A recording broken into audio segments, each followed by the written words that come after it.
신약성경 344페이지 디모데후서 2장 9절입니다.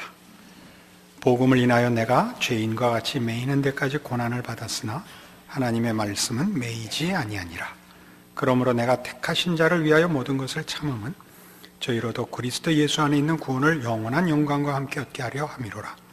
미쁘다 이 말이요, 우리가 주와 함께 죽었으면 또한 함께 살 것이요, 참으면 또한 함께 왕노릇 할 것이요, 우리가 주를 부인하면 주도 우리를 부인하실 것이라. 우리는 미쁨이 없을지라도 주는 일양 미쁘시니 자기를 부인하실 수 없으시리라. 복음을 인하여 고난을 받는다는 것입니다. 디모데 전후서를 관통하는 사도 바울의 가르침, 바른 교훈을 가르치라, 그리고 고난을 받으라, 이 두 가지로 요약될 수 있는데, 그 고난을 받는 문제를 우리가 다루고 있습니다. 복음을 인하여 고난을 받고 택하신 자를 위하여 참으라, 이렇게 9절과 10절을 요약할 수 있습니다.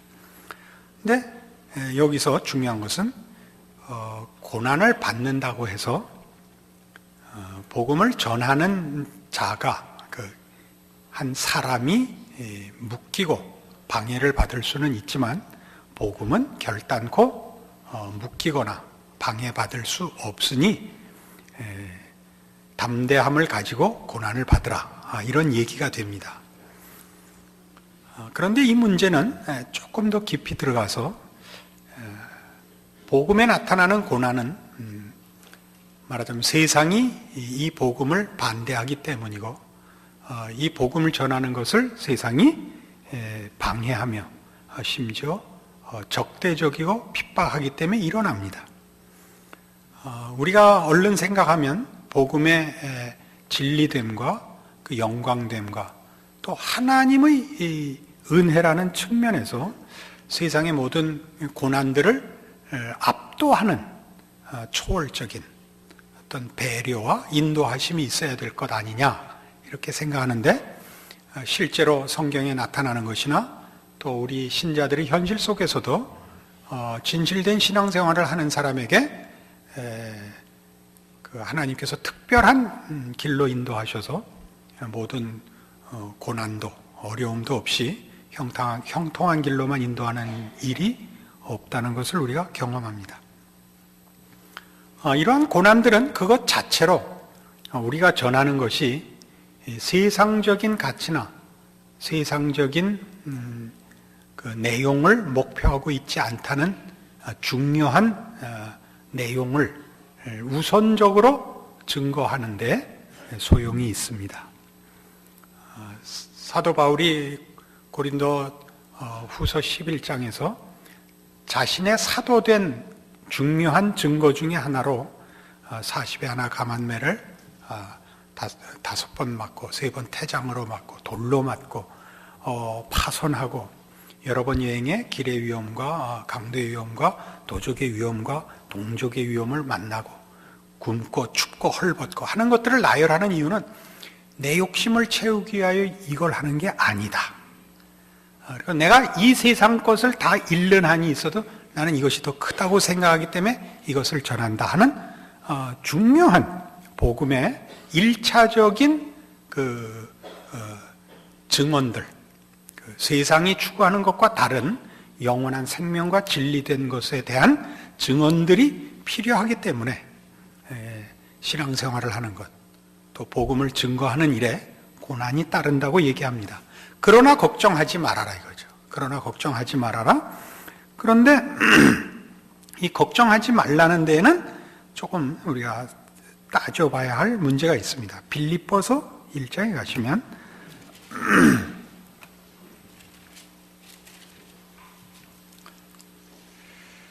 빌립보서 1장 12절 318페이지입니다.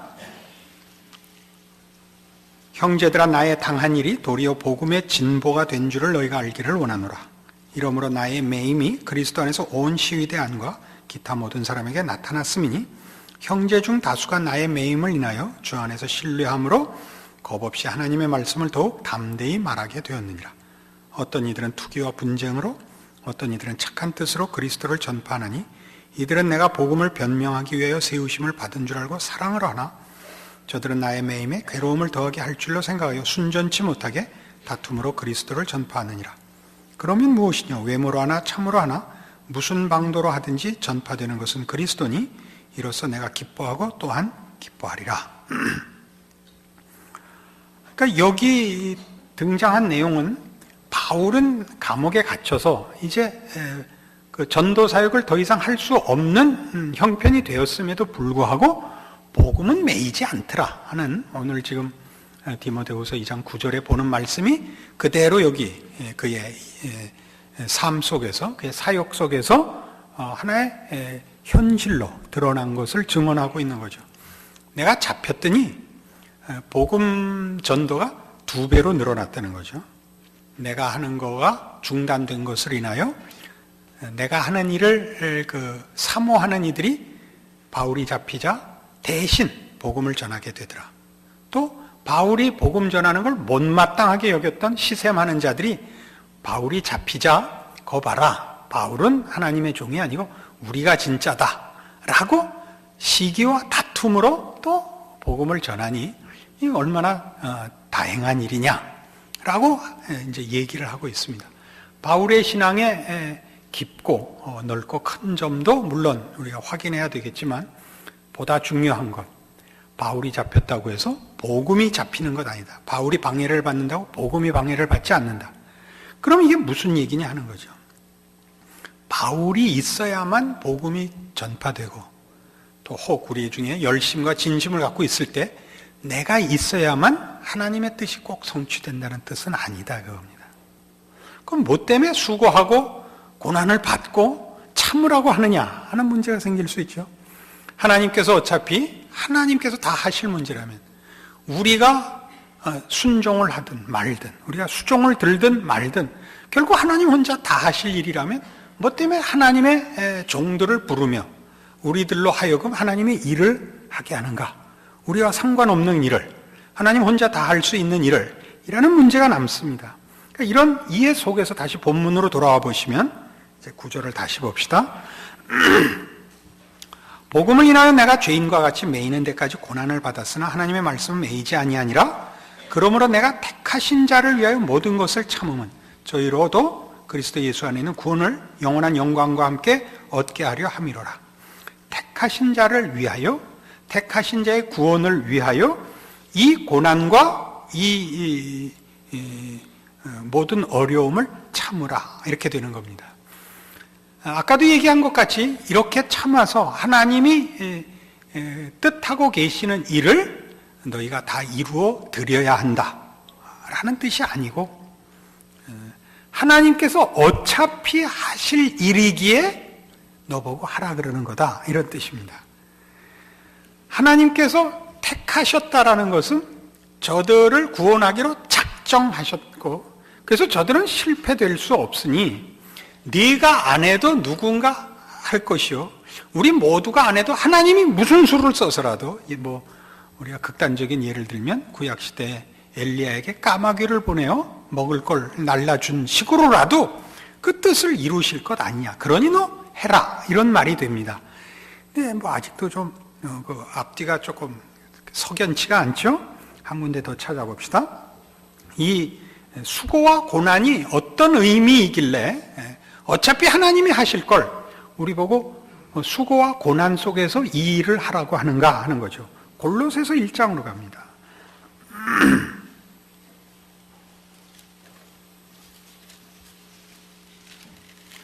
325페이지 신약성경 골로새서 1장 24절이요.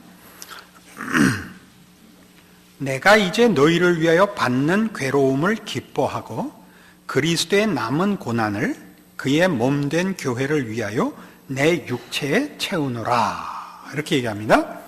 그리스도의 남은 고난을 그의 몸된 교회를 위하여 내 육체에 채우노라. 조금 하나 더 찾아봐요. 고린도 후서 1장 286페이지 고린도 후서 1장 6절 우리가 환난 받는 것도 너희의 위로와 구원을 위하며 혹 위로받는 것도 너희의 위로를 위함이니 이 위로가 너희 속에 역사하여 우리가 받는 것 같은 고난을 너희도 견디게 하느니라. 우리가 환난 받는 것도 너희의 위로와 구원을 위하며 우리가 혹 위로를 받으면 그 위로가 너희 속에 역사하여 우리가 받는 고난을 너희도 견디게 하려 한다 그래요. 그러니까 서두에도 말씀드린 바와 같이 사도 바울이 복음을 전할 때 이 복음을 믿고 이 복음을 소유한다고 해서 현실이 개선되는 것은 아니다라는 얘기를 굉장히 강조해서 하고 있죠. 그러니까 여기 있는 아까 골로새서 1장 24절과 고린도후서 1장 6절을 같이 보면 공통된 얘기가 이거예요. 환난으로 구원이 이루어진다라는 얘기와 위로받는 것도 고난을 감수하도록 위로를 받는다는 거예요. 위로를 받아도 고난을 감수하도록 위로를 받지 고난이 없어지는 위로는 없다는 거죠. 자, 왜 그리스도의 고난이 바울의 고난이 되고 여기 있어요. 고린도후서 1장 5절이 그거예요. 그리스도의 고난이 우리에게 넘친 것 같이 우리의 위로도 그리스도로 말미암아 넘치는도다. 이렇게 돼 있어요. 그리스도의 고난이 그대로 바울의 고난이 되고 그것이 뭐가 되냐면 그래서만 성도들의 구원이라는 결과가 온다는 거죠. 그러면 우리가 지금 오늘 날도 추운데 뇌도 잘 안 도는데 이 복잡한 얘기를 해야 되냐면 아주 중요한 신앙적인 문제를 성경적으로 오늘 하나 해결을 해야 돼서 그래요. 왜 내가 옳고 천지를 지으신 하나님의 자녀가 됐고 나를 사랑하여 그 아들마저 아끼지 않은 이의 자녀가 됐는데 왜 현실이 이렇게 고달프냐 이거죠. 옳게 살려는데 신앙생활을 하려는데 왜 이렇게 고달프냐 이거죠. 왜 아무 보상이 없느냐. 그 얘기를 오늘 푸는 거죠. 왜 그리스도의 고난이 바울에게도 있고 바울로 말미암아 구원을 얻을 하나님이 택하신 모든 성도들에게 그대로 있느냐.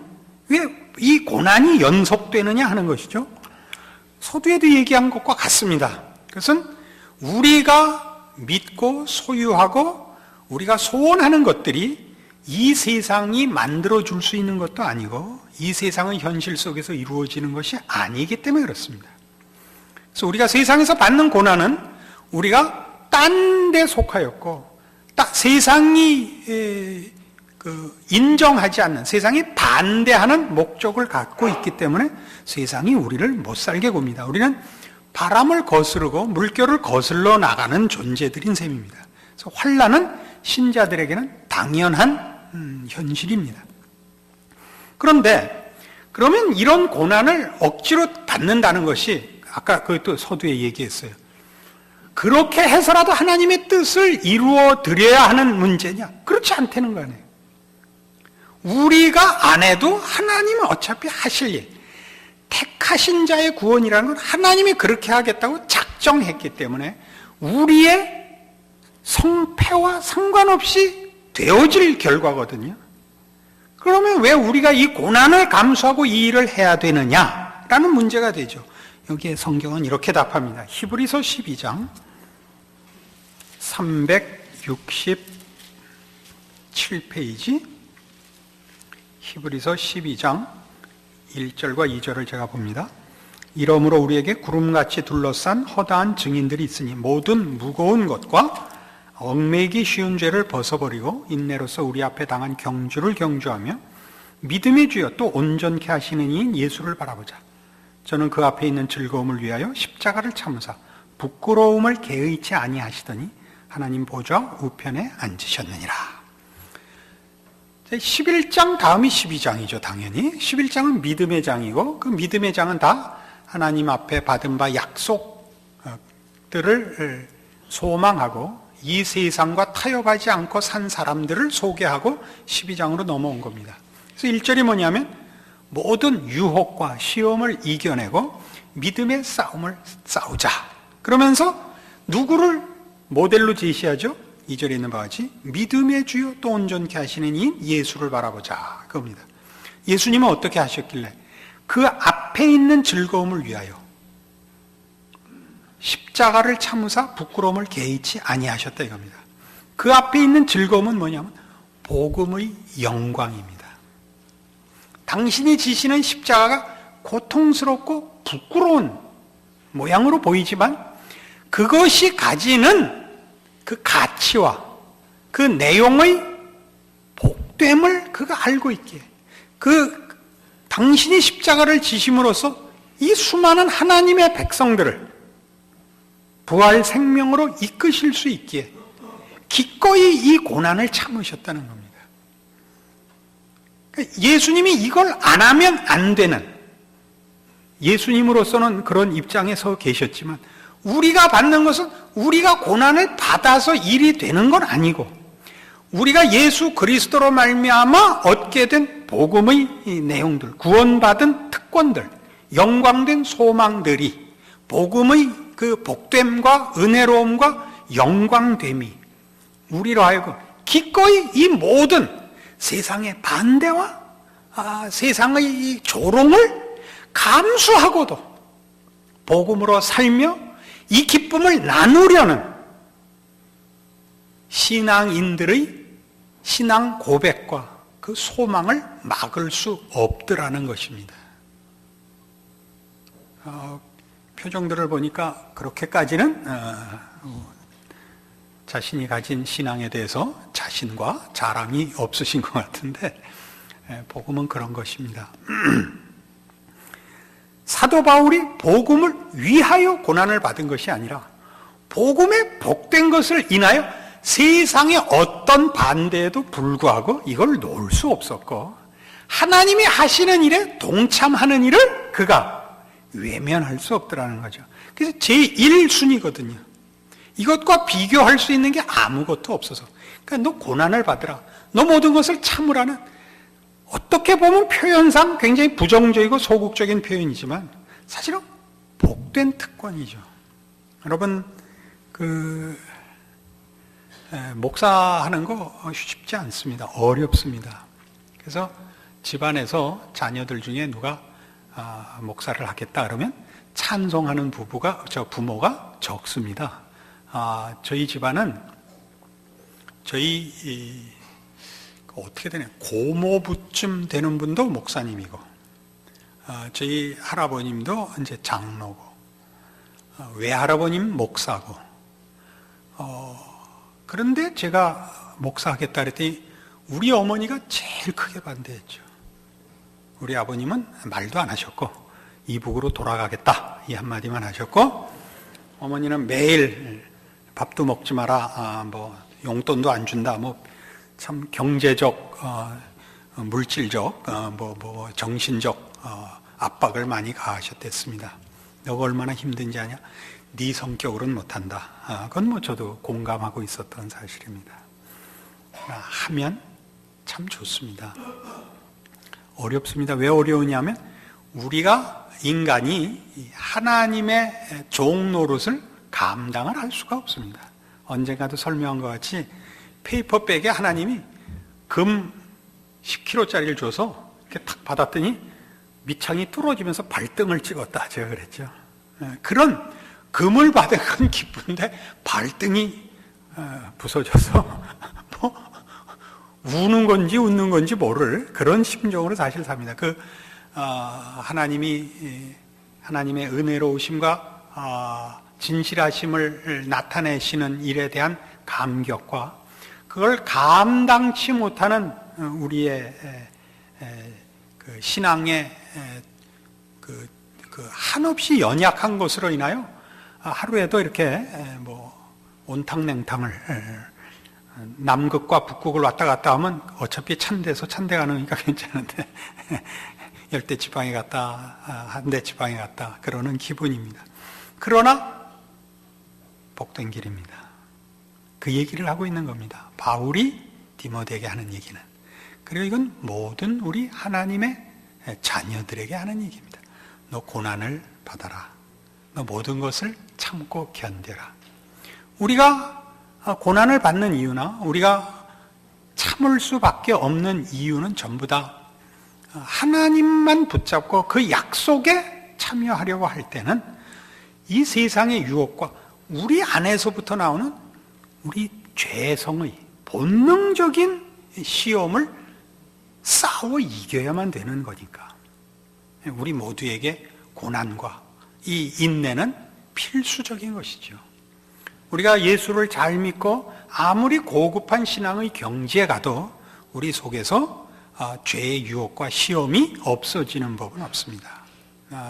그건 보다 교묘한 차원에서 끊임없이 우리를 괴롭힙니다.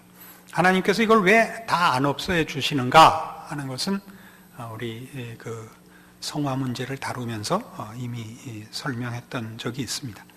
그래서 이 본문에 돌아와 보시면 그래서 이거예요. 11절 이하에 디모데후서 2장 11절 이하에 미쁘다 이 말이요 우리가 주와 함께 죽었으면 또한 함께 살 것이요 참으면 또한 함께 왕노를 할 것이요 우리가 주를 부인하면 주도 우리를 부인하실 것이라 우리는 미쁨이 없을지라도 주는 일양 미쁘시니 자기를 부인하실 수 없으시리라.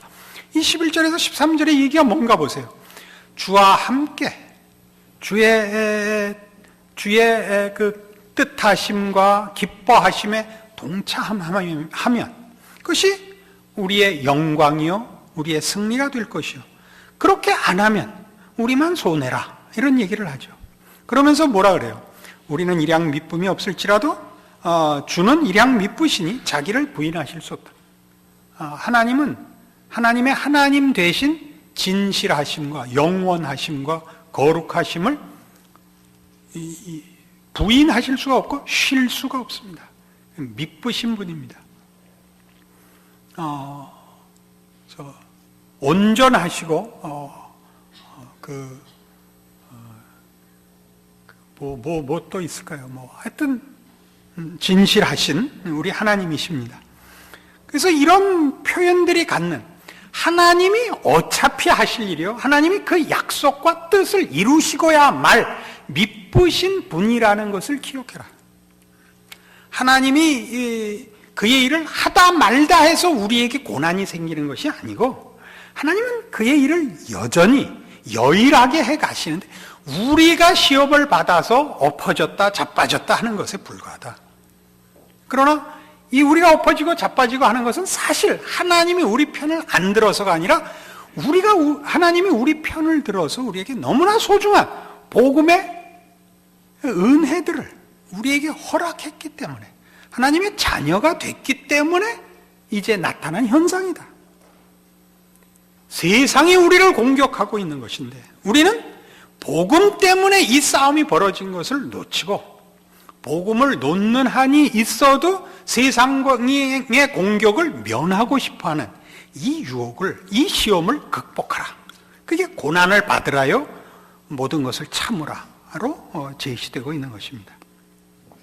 그래서 우리는 이 모든 일에 하나님이 어차피 하실 일에 내가 참여하고 있다는 기쁨으로 그리고 그렇게 참여할 수 있는 복음의 핵심된 은혜들을 소유하고 있는 구원받은 자요 하나님의 자녀라는 사실로 자신의 정체성을 확인해야만 우리의 신자된 인생의 현실 속에 나타나는 모든 고난과 억울함들에 대하여 비로소 극복할 수 있는 성경적 근거를 마련하게 됩니다. 이것이 없으면 우리는 쉽게 생각해서 참다운 하나님의 자녀라면 형통하고 우리가 뭔가 잘못했기 때문에 하나님 앞에 매를 맞는다는 식의 율법적 기준을 가진 자기 평가를 가지게 되어서 뜻하지 않은 성경이 얘기하고 있는 것과 전혀 다른 신앙적인 오류에 빠지게 됩니다. 어느 시대나 그렇듯이 지금 우리가 사는 시대에도 어느 쪽이 더 많아요.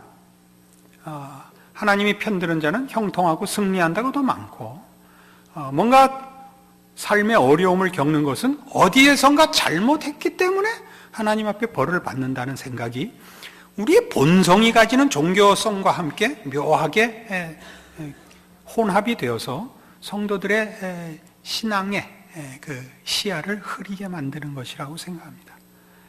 그렇지 않고 그리스도의 고난이 바울의 고난이고 바울의 고난 이런 고난을 통하여 구원이 이루어지는 것은 핵심 그대로 고난이 있어야만 되는 것이 아니라 세상이 만들지 않고 세상에 기뻐하는 것과 다른 가치를 가진 것이기 때문에 복음에 복음된 가장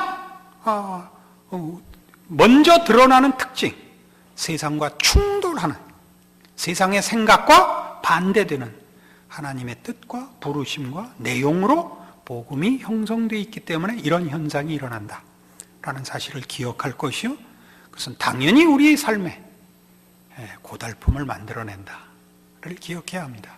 그때 우리는 당당하게 주께서 기꺼이 십자가를 지셨듯이, 바울이 기꺼이 옥에 갇혔듯이 우리도 기꺼이 우리 삶에서 이 세상과 타협하지 않고 하나님의 백성으로 살기 때문에 일어나는 적대적